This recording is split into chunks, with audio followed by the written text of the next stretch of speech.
ಇವತ್ತೊಂದು ಡೆಲಿವರಿ ಬಾಯ್ದು ದೆವ್ವದ ಕತೆ ಹೇಳ್ತೀನಿ. 3 ಜನ ಮಂಡ್ಯದ ಹುಡುಗರು ಬ್ಯಾಂಗ್ಳೂರಿನಲ್ಲಿ ಝೊಮೊಟೊ ಮತ್ತು ಸ್ವಿಗ್ಗಿ ಮಾಡ್ತಾಯಿರ್ತಾರೆ, ಫುಡ್ ಡೆಲಿವರಿ ಕೆಲಸನ. ಇಬ್ಬರು ನೈಟ್ ಶಿಫ್ಟ್ ಮಾಡ್ತಾಯಿರ್ತಾರೆ. ಒಬ್ಬ ಕೆಲಸ ಮುಗಿಸ್ಕೊಂಡು ಮನೆ ಕಡೆ ಹೋಗ್ತಾ ಇರ್ತಾನೆ. ಹೊಟ್ಟೆ ತುಂಬ ಹಸಿತಾ ಇರುತ್ತೆ. ಆದರೆ ಕೊನೆಯದಾಗಿ ಅವನಿಗೆ ಒಂದು ಫುಡ್ ಡೆಲಿವರಿ ಆರ್ಡರ್ ಬರುತ್ತೆ. ಸೊ ಕೊನೆಯದಲ್ವಾ ಅಂತ ಮುಗಿಸ್ಕೊಳ್ಳೋಣ ಅಂತ ಹೋಗ್ತಾನೆ. ಅಲ್ಲಿ ಫುಡ್ ಪಿಕಪ್ ಮಾಡೋಕ್ಕೆ ಒಂದು ಹೋಟೆಲ್ಗೆ ಹೋಗ್ತಾನೆ. ಆ ಹೋಟೆಲ್ ಅವ್ರ ಹತ್ರ ಕೇಳ್ತಾನೆ, ಸ್ವಲ್ಪ ಏನಾದರೂ ಇದ್ದರೆ ಕೊಡಿ, ಹೊಟ್ಟೆ ತುಂಬ ಹಸಿತಾ ಇದೆ ಅಂತ. ಓನರು ಉಗಿದ್ಬಿಟ್ಟು ಕಳಿಸ್ತಾನೆ, ನಿನಗೆ ಕೊಟ್ಟರೆ ಬೇರೆಯವರು ಕೇಳ್ತಾರೆ, ಸುಮ್ಮನೆ ಹೋಗ್ಬಿಡು ಅಂತ. ಇವನಿಗೆ ಹೊಟ್ಟೆ ಹಸಿವನ್ನು ತಡ್ಕೊಳ್ಳೋದಕ್ಕಾಗೋದಿಲ್ಲ. ಅರ್ಧ ದಾರಿಲೇ ಏನು ಮಾಡ್ತಾನೆ, ಆ ಬಾಕ್ಸ್ ಓಪನ್ ಮಾಡಿ ತಿನ್ನೋಣ ಅಂತ ನೋಡ್ತಾನೆ. ಬಟ್ ಅವನು ಯೂನಿಫಾರ್ಮ್ನಲ್ಲಿರ್ತಾನೆ. ಜನ ಯಾರಾದರೂ ವೀಡಿಯೋ ಮಾಡಿಕೊಂಡು ಸೋಷಿಯಲ್ ಮೀಡಿಯಾಗೆ ಹಾಕಿದ್ರೆ ಅಂತ ಒಂದು ಪಾಲ್ ಬಿದ್ದಿರೋ ಮನೆಗೆ ಹೋಗ್ತಾನೆ. ಆ ಮನೆ ಭಯಂಕರವಾಗಿರುತ್ತೆ. ಅಲ್ಲೋಗಿ 3 ಸ್ಪೂನ್ ತಿಂತಾನೆ. ಅದು ಕೂಡ ಬಿರಿಯಾನಿ ಆಗಿರುತ್ತೆ. ಚೆನ್ನಾಗಿರುತ್ತೆ ಅಂತ ಒಂದು ಸ್ಪೂನ್ ಎಕ್ಸ್ಟ್ರಾ ಕೂಡ ತಿಂತಾನೆ. ಮತ್ತು ನೀಟಾಗಿ ಪ್ಯಾಕ್ ಮಾಡಿ ಅದು ಯಾರು ಆರ್ಡರ್ ಮಾಡಿರ್ತಾರೆ ಅವ್ರ ಮನೆಗೆ ಕೊಡೋದಕ್ಕೆ ಹೋಗ್ತಾನೆ. ಸದ್ಯ ಆ ಓನರ್ಗೆ ಗೊತ್ತಾಗೋದಿಲ್ಲ ಇವನು ಪ್ಯಾಕೆಟ್ನ ಓಪನ್ ಮಾಡಿ ತಿಂದಿದ್ದಾನೆ ಅಂತ. ಇವನ ಅದೃಷ್ಟ ಚೆನ್ನಾಗಿತ್ತು. ಆ ಓನರ್ 50 ರೂಪಾಯಿ ಟಿಪ್ಸ್ ಕೂಡ ಕೊಟ್ಟು ಆ ಹುಡುಗನ್ನ ಕಳಿಸ್ಕೊಡ್ತಾನೆ. ಹಾಗೆ ದಾರಿನಲ್ಲಿ ಹೋಗಬೇಕಿದ್ರೆ ಒಬ್ಬ ಮುದ್ಯ ಡ್ರಾಪ್ನ ಕೇಳ್ತಾ ಇರ್ತಾನೆ. ಆ ಮುದ್ಯ ಡ್ರಾಪ್ ಕೇಳ್ದ ಅಂತ ಇವನು ಸ್ಟಾಪ್ ಮಾಡ್ತಾನೆ. ಹತ್ತಿಸ್ಕೊಂಡು ಹೋಗ್ಬೇಕಿದ್ರೆ ಇವ್ರ ಮನೆ ದಾರಿನ ಆ ತಾತನೇ ತೋರಿಸ್ತಿರ್ತಾನೆ. ಸ್ಟ್ರೈಟ್ ಹೋಗು, ರೈಟ್ ಹೋಗು ಅಂತ. ಇವನಿಗೆ ಒಂದು ಕಡೆ ಭಯ ಆಗ್ತಿರುತ್ತೆ, ಈ ತಾತಂಗೆ ಹೆಂಗಪ್ಪ ಗೊತ್ತು ನಮ್ಮ ಮನೆ ಅಡ್ರೆಸ್ಸು ಅಂತ. ಸ್ವಲ್ಪ ದೂರ ಹೋಗಾದ್ಮೇಲೆ ಆ ತಾತನ ಅಲ್ಲೇ ಬಿಟ್ಟು ಹೋಗ್ತಾನೆ ಮನೆಗೆ.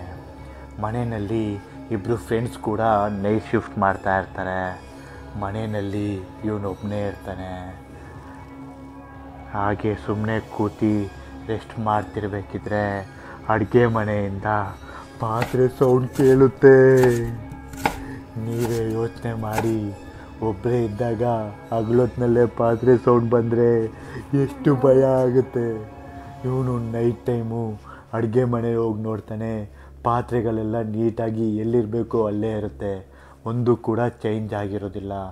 ಆಮೇಲೆ ಹಾಲ್ನಲ್ಲಿ ಹೋಗಿ ಮಲಗಬೇಕಿದ್ರೆ ಅಡುಗೆ ಮನೆಗೆ ಸೈಡೇ ತಲೆ ಹಾಕಿ ಮಲಗಿರ್ತಾನೆ. ಮತ್ತೆ ಸೌಂಡ್ ಆಗುತ್ತೆ. ಅಡುಗೆ ಮನೆಯಿಂದ ಮತ್ತೆ ಸೌಂಡ್ ಆಗುತ್ತೆ. ಇವನಿಗೆ ಒಂದು ಕಡೆಯಿಂದ ಭಯ ಸ್ಟಾರ್ಟ್ ಆಗುತ್ತೆ. ನೋಡಿದ್ರೆ ಅಡುಗೆ ಮನೆಯಲ್ಲಿ ಯಾರೂ ಇಲ್ಲ. ಅದಾದಮೇಲೆ ಆಚೆ ಯಾರೋ ಕೈ ಕಾಲು ತೊಳ್ಕೊತಿರೋ ಥರ ಅನಿಸುತ್ತೆ. ಆವಾಗ ಇವನಿಗೆ ಒಂದು ಸ್ವಲ್ಪ ಸಮಾಧಾನ ಆಗುತ್ತೆ. ಇವ್ರ ಫ್ರೆಂಡ್ಸ್ ಬಂದಿರ್ಬೋದೇನೋ ಅಂತ ಆಚೆ ಹೋಗ್ತಾನೆ. ಅಲ್ಲಿ ನೋಡಿದ್ರೆ ಒಂದು ತೊಟ್ಟು ಹನಿ ನೀರು ಕೂಡ ಇರೋದಿಲ್ಲ. ಮತ್ತೆ ಭಯ ಪಡ್ತಾನೆ. ಮತ್ತೆ ಒಳಗಡೆ ಹೋಗಿ ಲೈಟ್ ಆಫ್ ಎಲ್ಲ ಮಾಡಿ ಮಲಗಿರ್ತಾನೆ. ಮಲಗಿ ನೋಡಿದ್ರೆ ಮತ್ತೆ ಅಡುಗೆ ಮನೆಯಲ್ಲಿ ಸೌಂಡ್ ಆಗುತ್ತೆ. ಅಲ್ಲಿ ಯಾವುದೋ ಒಂದು ನೆರಳು ಪಾತ್ರೆನೆಲ್ಲ ಬೀಳಿಸ್ತಿರೋ ಥರ ಅನಿಸುತ್ತೆ. ಈಗ ಕನ್ಫರ್ಮ್ ಆಗಿರುತ್ತೆ ಅವನಿಗೆ ಇಷ್ಟರಲ್ಲಿ. ಆಮೇಲೆ ನೋಡಿದ್ರೆ ಆ ತಾತ ನಿಧಾನಕ್ಕೆ ಅಡುಗೆ ಮನೆಯಿಂದ ಆಚೆ ಬರ್ತಿರೋ ಥರ ಅನಿಸುತ್ತೆ. ಇವನಿಗೆ ಭಯ ಪಟ್ಟು ಮನೆಯಿಂದ ಆಚೆ ಓಡೋಗ್ಬೇಕಿದ್ರೆ ಬಿದ್ದು ಕಾಲನ್ನ ಮುರ್ಕೋತಾನೆ. ಆಗ ಅಕ್ಕಪಕ್ಕದ ಮನೆಯವರೆಲ್ಲ ಸೇರಿ ಇವನಿಗೆ ಹಾಸ್ಪಿಟಲ್ಗೆ ಸೇರಿಸಿರ್ತಾರೆ. ಇಷ್ಟು ಆಗಿರುತ್ತೆ. ಇಷ್ಟಾದ್ರೂ ಕೂಡ ಬೆಳಿಗ್ಗೆ ಅವ್ರ ಫ್ರೆಂಡ್ಸ್ ಹತ್ರ ಏನಾಯಿತು ಅಂತ ಹೇಳೋದಿಲ್ಲ. ಏನಕ್ಕೆ ಅಂದರೆ 3 ಜನನೂ ತುಂಬಾ ಕಷ್ಟದಲ್ಲಿರ್ತಾರೆ. ಮತ್ತು ರೂಮೇಲಿ ಖಾಲಿ ಮಾಡಬೇಕಾಗುತ್ತೋ ಅಂತ ಇವನು ಯಾವ ವಿಷಯನೂ ಅವರಿಗೆ ಹೇಳಿರೋದಿಲ್ಲ. ಮತ್ತು ಇವ್ರು 3 ಜನನೂ ರೂಮ್ಗೆ ಹೋಗ್ತಾರೆ. ಮಾರನೇ ದಿನ ಅಲ್ಲಿ ಮಟನ್ ಮಾಡ್ಕೊಳ್ಳೋಣ ಮಚ್ಚ, ತುಂಬ ದಿನ ಆಯಿತು ನಾನ್ ವೆಜ್ ತಿಂದು ಅಂತ ಅವ್ನ ಫ್ರೆಂಡ್ ಹೇಳ್ತಾನೆ. ಇವನಿಗೆ ಗೊತ್ತಿರುತ್ತಲ್ಲ ಮನೆಯಲ್ಲಿ ಏನೋ ಇರುತ್ತೆ ಅಂತ. ಬೇಡ ಮಚ್ಚ, ಸ್ವಲ್ಪ ದಿನ ಬೇಡ ಅಂತ ಹೇಳ್ತಾನೆ. ಆದರೂ ಅವ್ರ ಫ್ರೆಂಡ್ಸ್ ಕೇಳೋಲ್ಲ. ಮಟನ್ ತಗೋ ಬರ್ತಾರೆ. ಮತ್ತೆ ಆ ತಾತ ಚೇಷ್ಟೆ ಮಾಡೋದಕ್ಕೆ ಸ್ಟಾರ್ಟ್ ಮಾಡ್ತಾನೆ. ಒಂದು ಕಡೆಯಿಂದ ಪಾತ್ರೆ ಎಲ್ಲ ಜೋರಾಗಿ ಬೀಳೋದಕ್ಕೆ ಸ್ಟಾರ್ಟ್ ಆಗುತ್ತೆ. ಆವಾಗ 3 ಜನನೂ ಭಯ ಪಡ್ತಾರೆ. ಆವಾಗ ಹೇಳ್ತಾನೆ, ಮಚ್ಚ ಏನಾಯಿತು ಹೇಳು ಅಂತ ಅವನಿಗೆ ಕೇಳ್ತಾನೆ. ಆವಾಗ ಅವನ ಫ್ರೆಂಡ್ ಹತ್ರ ಇವನು ನಿಜಾನೆಲ್ಲ ಹೇಳ್ತಾನೆ. ಈ ಥರ ಆಯಿತು, 3 ಸ್ಪೂನ್ ಬಿರಿಯಾನಿನ ತಿಂದೆ ಆ ಪಾಲ್ ಬಿದ್ದ ಮನೆಯಲ್ಲಿ, ಅವತ್ತಿಂದ ಈ ರೀತಿ ಆಗ್ತಾಯಿದೆ ಅಂತ ಹೇಳ್ತಾನೆ.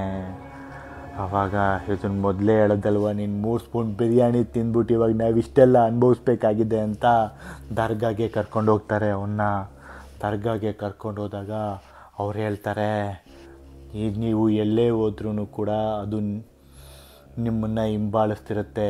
ನೀವು ಆ ರೂಮ್ನ ಖಾಲಿ ಮಾಡ್ಕೊಂಡು ಹೋದ್ರೇ ಅದನ್ನು ನಿಮ್ಮನ್ನು ಬಿಟ್ಟು ಹೋಗೋದು ಅಂತ ಹೇಳ್ತಾರೆ. ಸೊ ಅಲ್ಲಿಗೆ ಅವರು ಹೋಗ್ತಾರಾ? ಹಾಂ, ರೂಮ್ ಖಾಲಿ ಮಾಡ್ಕೊಂಡು ಹೋಗ್ತಾರೆ. ಇಷ್ಟು ಕತೆ ಆಗಿತ್ತು. ಇದು ಒಂದು ರಿಯಲ್ ಇನ್ಸಿಡೆಂಟ್ ಆಗಿದೆ. ನಿಮಗೂ ಏನಾದರೂ ಈ ಥರದ ಎಕ್ಸ್ಪೀರಿಯನ್ಸ್ ಆಗಿದ್ದರೆ ನಮ್ಮ ಇನ್ಸ್ಟಾಗ್ರಾಮ್ನಲ್ಲಿ ಶೇರ್ ಮಾಡ್ಕೊಳ್ಳಿ. ನಿಮ್ಮ ಕತೆನ ನಾವು ವಿಡಿಯೋ ಮಾಡಿ ತಿಳಿಸ್ಕೊಡ್ತೀವಿ ಎಲ್ಲ ವೀಕ್ಷಕರ ಕುಟುಂಬಕ್ಕೆ. ಈ ಕತೆ ಹೇಗಿತ್ತು ಅನ್ನೋದನ್ನು ಕಮೆಂಟ್ನಲ್ಲಿ ತಿಳಿಸ್ಕೊಡಿ. ಕತೆ ಅಲ್ಲ, ಇದು ಒಬ್ಬರು ಲೈಫ್ನಲ್ಲಿ ನಿಜವಾಗ್ಲೂ ನಡೆದಿರೋದು.